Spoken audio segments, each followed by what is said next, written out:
In this video, we put on a brand new set of red ignition leads because race car. We also grabbed some new spark plugs and we fit it all up in the 302 Windsor. Let's go.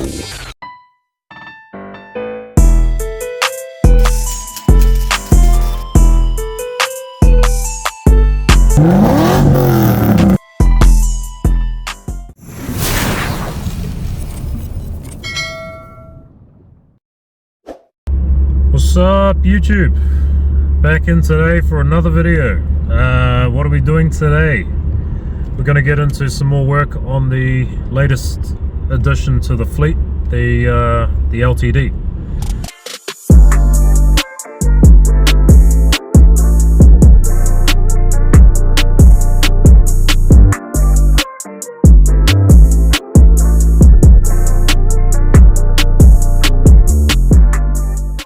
So, on the day I picked it up, well actually on the day that I went to view the car for the first time, I noticed it had a misfire on cylinder number 2. Yeah, it was arcing spark into areas other than the spark plug, so obviously it's causing the misfire. So this particular video is going to be about fixing that. Don't mind me trying to record this video while looking into the sun, and I don't have my glasses on me, so if you see me squinting, that's what it is. Anyway, what we're going to do is we're going to chuck a new set of plugs at this thing, and we're going to do a set of leads as well while we're at it. Potentially do the dizzy cap, the rotor, just so the ignition side of things is all freshened up, and if I'm feeling generous I might chuck a new coil at it as well. At the moment, budget's a little bit low. Obviously I just went and bought the bloody car, and that's the last thing you want to do is be fixing shit, but this is the only way that I could get the car for as cheap as I got it. So yeah, I'm gonna have to fix a few things.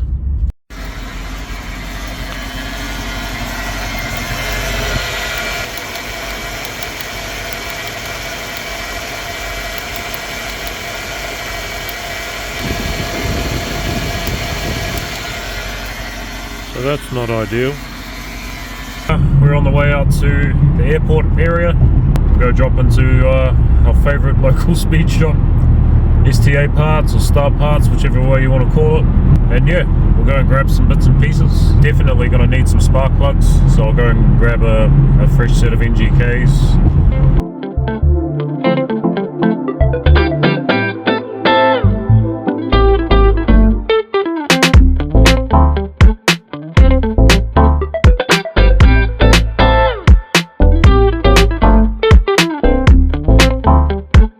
Just my luck, it's probably going to rain when I get home too, but oh well, gotta get it done. Holy hecko! Not an AU limo! Oh! And a Lincoln! Man! Another limo! Alright, so just came back from STA Parts, got the spark plugs, so this is the ones we're running. BPR 5FS, which is basically just your standard plug, standard heat range as well. Not really going to go overboard with the motor right now, so standard heat range will be fine. A lot of guys do a few mods and then they go for a heat range colder, which will be the 6s. So I'm still running the 5s, should be good for now. I've also picked up a set of TSP leads, which is a basic 8.5mm set of leads. These are actually a universal set, so they've gone red because red makes it go faster and whatnot. Obviously it comes with a whole gang of terminals and boots. These are the ones for the older style dizzies on the old 302s and whatnot, that have the female socket on the dizzy cap, so those aren't needed. These are the ones we want, so these are the standard ones that you'd run in the EFI Windsors. So they have what they call the HEI style terminal, basically. So the dizzy cap will have basically a post on it. I've actually got one here. This is Office 6, but you get the picture, so that style.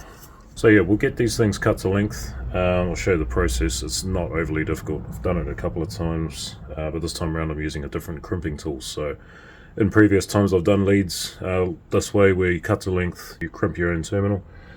I've actually gone with an MSD kit in the past, which is one of these ones, has a little box style crimping tool that you actually have to use in a vise.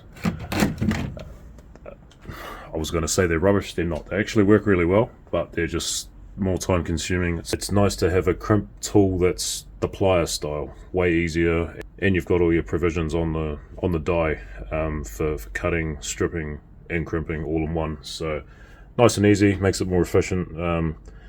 It's been bad enough in the past, I've used that to do a couple of leads. Right now I'm doing 8 leads plus a coil lead, so 9 leads in total. Not that it's a big job, it's just tedious. So yeah, we'll use this new tool that I bought, which is actually an Aeroflow tool, so that's it there. Quite a cool little pair of pliers. Definitely recommend getting them if you're interested in doing your own sort of ignition leads, DIY style.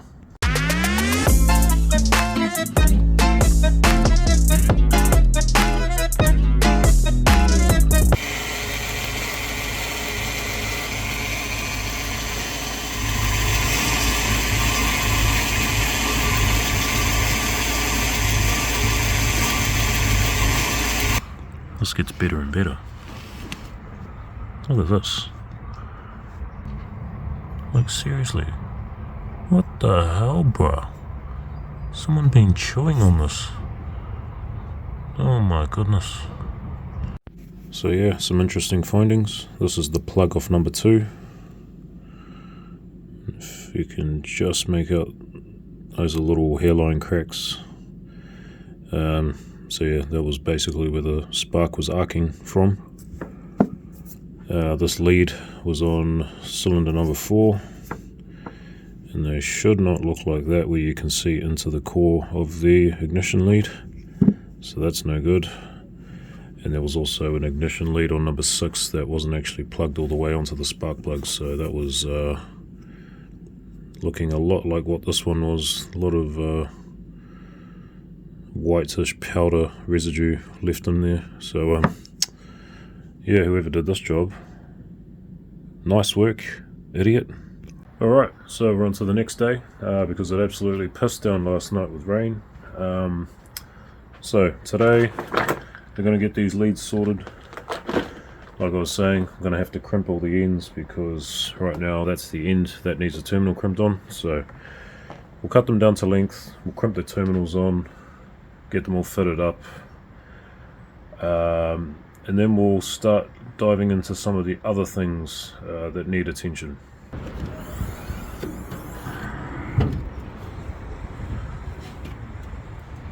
So I've already spotted a few dodgy things, well, not dodgy things, but things that have been touched already. So first up, this distributor is not factory. So someone's changed the entire Dizzy unit by the looks of it, because there is no Ford markings on here whatsoever. The TFI module, there's no Ford part number on it. The cap isn't the Motorcraft cap, and I just lost the clip, damn it. But if we buzz this cap off real quick, that is definitely not the factory Ford Dizzy. So I have to go and find that clip now, wherever that dropped. Yeah, somewhere under there.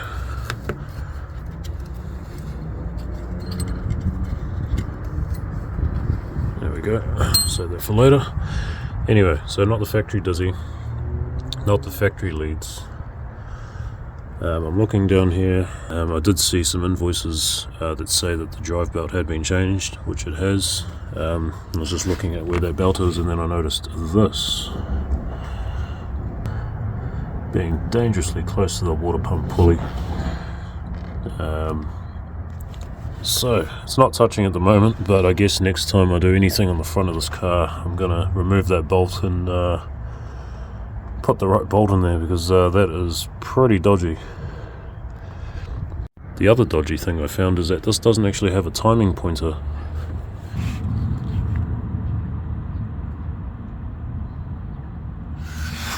So there should be a timing pointer. These two bolts go through the timing case. There is no timing pointer. So when they put that Dizzy in, How the hell did they time the motor? Oh my god. Doesn't matter though. I do have a timing pointer on the 302 that I have in the garage. So that's the timing pointer there. So 2 half-inch bolts and pop that out. Maybe I'll chuck that on the motor. Maybe I should just buy one for that motor. Doesn't matter. We need a timing pointer so we can check and actually set the timing on this thing. So that's one thing I don't like. One thing that needs to be addressed. Another thing that needs to be addressed. People put K&N air filters into cars and then think that because it's an expensive filter they don't have to bloody clean and maintain it or whatever. Oh, that's another thing that needs addressing. Okay, it's just sitting there.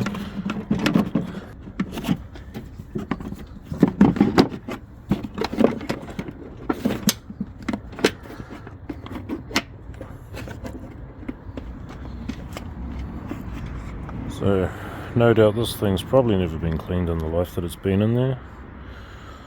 What the hell's in that? Alright, we'll clean that up. This needs to get binned. We'll chuck a bigger one in here. That entire intake manifold, throttle body, EGR, intake upper and lower, all needs to go. Because I've actually got this thing that's been sitting out here collecting water for the last couple of months, so that will go in. Then we've got 65mm BBK throttle body. But that'll bolt straight onto the Explorer manifold. Yeah, cool looking part.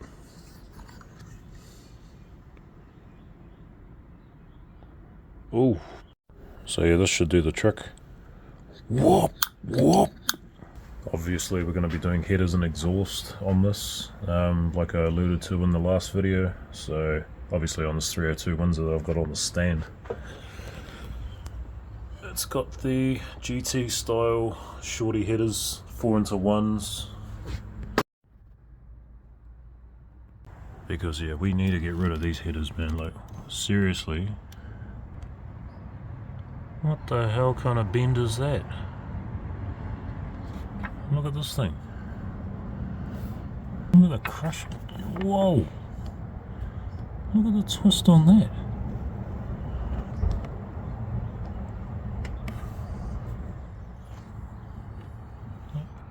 How does that even function? So those will go in when the exhaust gets done. And it should tie us over for a little while until I realise I'm kidding myself and those mods do absolutely bugger all for it. It's time to go aluminium heads, cam, and possibly stroke a bottom end. But yeah, for now we'll do the leads. We'll get the ignition system freshened up. Gonna chuck this on. This has been sitting in my stash for a little while. I'm pretty sure it'll fit in this. So yeah, whoever wired up these leads, like, just zip tie it everywhere. Oh man. I noticed they didn't even put them in the right order. Like, usually the short ones go to the front. They've put the longest lead on cylinder number 1 down here. Right, if I take that off. So it's cylinder number 1. Look how long that lead is. That should have the shortest lead. That can almost reach to... They can reach to the back. Ugh.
fit.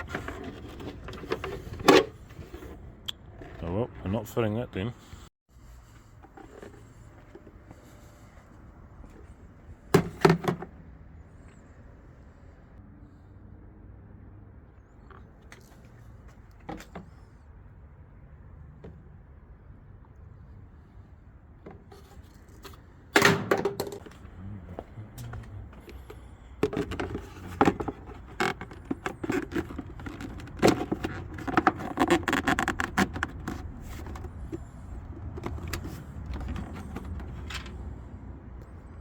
So I've put the distributor cap on, that's the MSD one.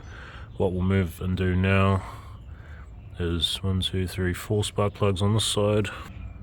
1, 2, 3, 4 spark plugs on this side.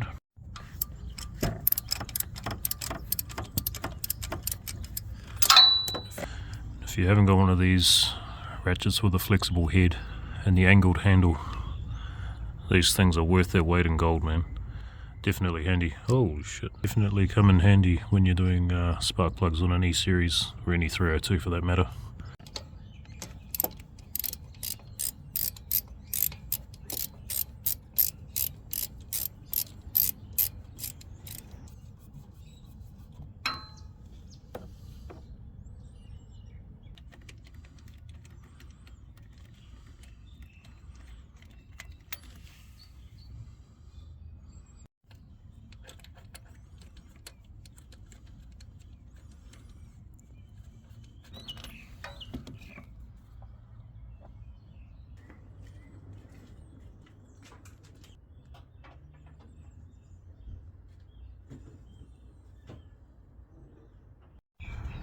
Alright, so these are the new plugs that are in now.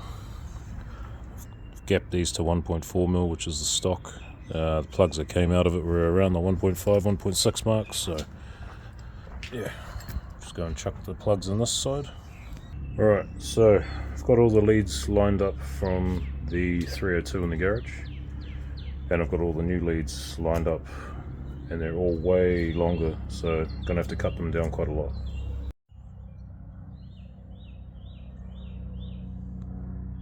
Okay, so just going to do lead number 1 to start with. So obviously match up where the boots are, and you want to be matching up where the actual end of the boot is, where it goes onto the spark plug. Basically just line it up with where the end of the plug is, where it goes onto the distributor cap. So obviously here would be where it plugs onto the distributor. And basically what you want to do is imagine that the terminal is going to be about there. So I would say we would mark it about there. Because this thing is way longer than we need, I'm just going to cut that off right there. So cut a little bit on the long side. So what we'll do, we'll cut a little bit off here, we'll strip the end of it off, and then we'll crimp the terminal on. So again, side cut is just to snip a little bit off. Nice clean cut. So now that's what you're left with. You get your crimping tool, and you want to be using that middle section there, which has got the really small hole. So I would say roughly strip about, I don't know, maybe about 10 or 12 mil, maybe more if you're American. About a ½ inch roughly. So go there, put it into that, drive it down. Once you get down to there, I usually just give it a little bit of a twist and then release it. And what you're looking for is that this should just sort of twist a little bit, and then it should slide off. You will end up with all this frayed fiber. I just use a sharp blade and usually cut it, and I usually sort of cut it into where the silicone sleeve is, just so it sort of trims it off.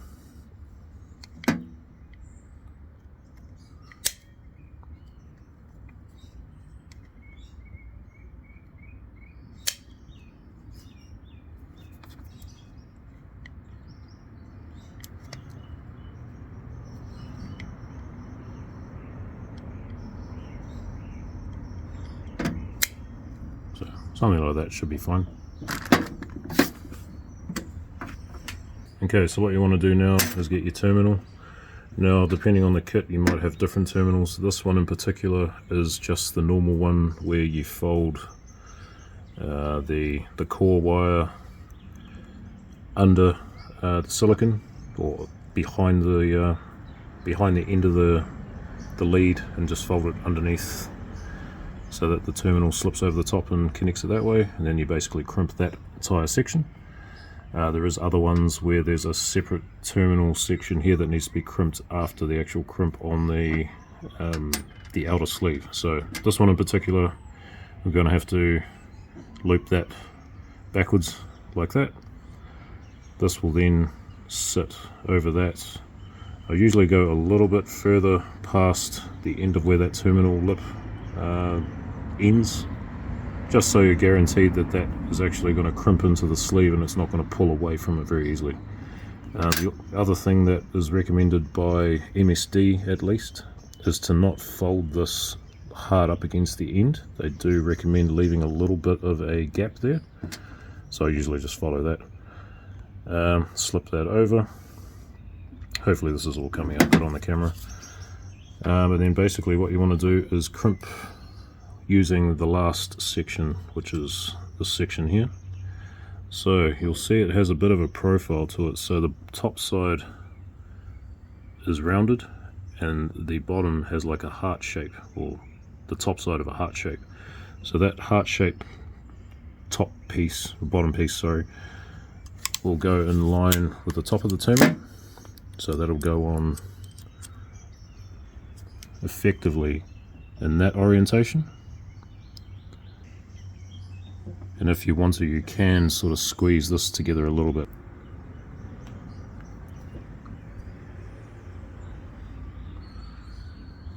So we'll fold that underneath, slip the terminal over the end of it, and if you push that together tight enough, it should sort of hold itself together. And we'll slip that into the crimping tool, just line it up so it's about the middle of that terminal, and then just squeeze, and hopefully it comes out right. Squeeze it up all the way until it stops, and release, and there's your crimped terminal. Okay, so the last part of the puzzle is the little terminal boot. In this case it's a 90 degree, so this just slips in that way. This is the way I do it for these style terminals at least. What I like to do is put a little bit of this grease, which is dielectric grease. I like to put a little bit just on the end here, and a little bit just on the end of the terminal boot where the lead is going to go through. Obviously make sure that the whole side, which is clipping down on top of the post on the distributor cap, is facing the way that that hole would be, so it should slip in that way. So just easily slip that through. It will get tight once you get to the silicon sleeve of the spark plug wire, but then it should sort of just pop straight through. You should be able to see the inside of that. There we go. So yeah, all done. Alright, so that's the leads done. Coil leads done as well. We'll probably put them in tomorrow after work. Sort of run out of time and fell asleep earlier, waiting for the rain to pass. Tomorrow's job.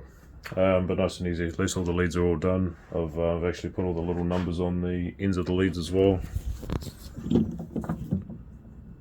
just to make it easy to identify which one's which, because obviously they're all staggered lengths.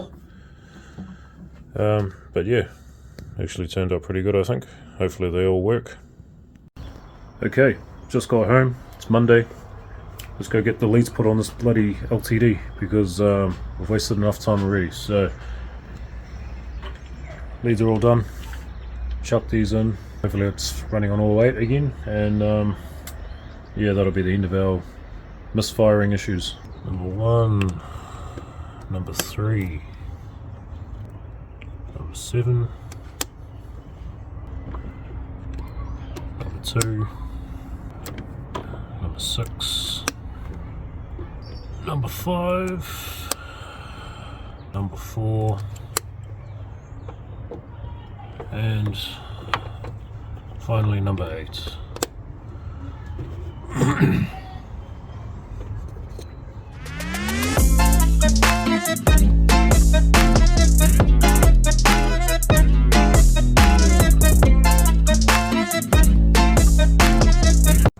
Alright, so all the leads are in.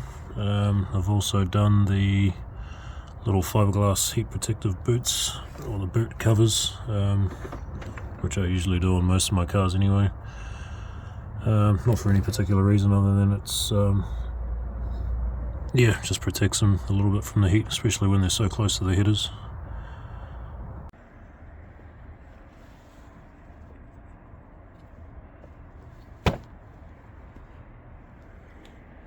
So yeah, she's all done.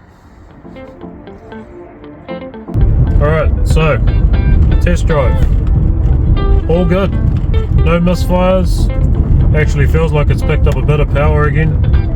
Because yeah, it was hella sluggish before. Struggling to maintain 100 k's on the motorway and whatnot. So good to have it back up and running on all 8 cylinders again. So yeah, pretty happy. That brings us to the end of this video. Hopefully on the next video we'll be getting into some other more interesting stuff. Possibly the exhaust, possibly the suspension, possibly some white walls. Maybe not all at once, but we'll eventually get all of that done. So I'll keep the videos rolling in on that. But yeah, apart from that, thanks for watching. See you on the next one. Chit chat.